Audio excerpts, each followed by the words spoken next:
গভীর রাত, হজরত ইব্রাহিম নবী ঘুমিয়ে আছেন।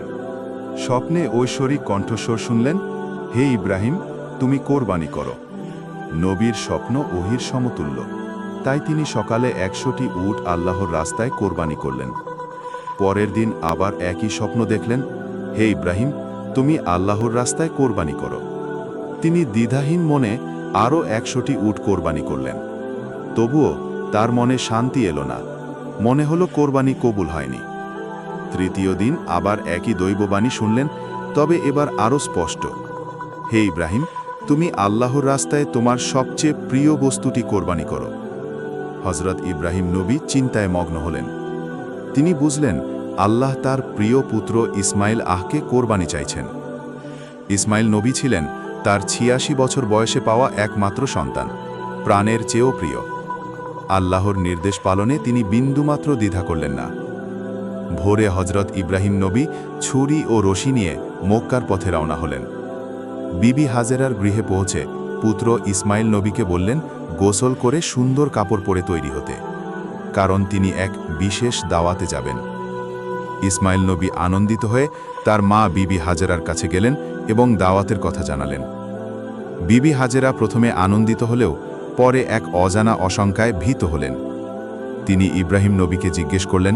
ইব্রাহিম নবী বললেন যে তিনি ইসমাইল নবীকে একটি বিশেষ দাওয়াতে নিয়ে যাচ্ছেন। বর্ণনাকারী উল্লেখ করেন যে ইব্রাহিম নবী মিথ্যা বলেননি, কারণ এটি আল্লাহরই দাওয়াত ছিল।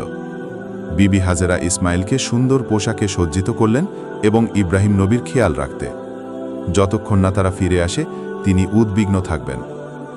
হজরত ইব্রাহিম নবী অশ্রুসজল চোখে আল্লাহর মহব্বতে স্থির থেকে কোনো উত্তর না দিয়ে পুত্রকে নিয়ে মিনার দিকে রওনা হলেন।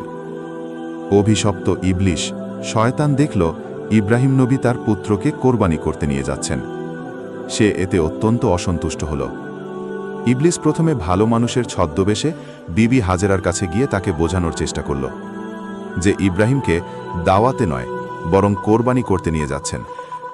বিবি হাজেরা বললেন, আমার স্বামী আল্লাহর নবী, তিনি কিভাবে আমাকে ধোঁকা দিতে পারেন? আমি তোমার কথা বিশ্বাস করি না। আমি বুঝতে পেরেছি তুমি মরদুদ।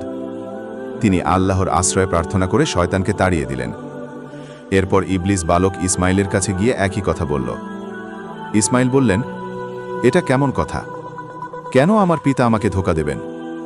আমি তার একমাত্র সন্তান। ইবলিস বলল, তোমার পিতা বিনা কারণে তোমাকে জবেহ করবেন না। আল্লাহ রব্বুল আলামিন তাকে নির্দেশ দিয়েছেন।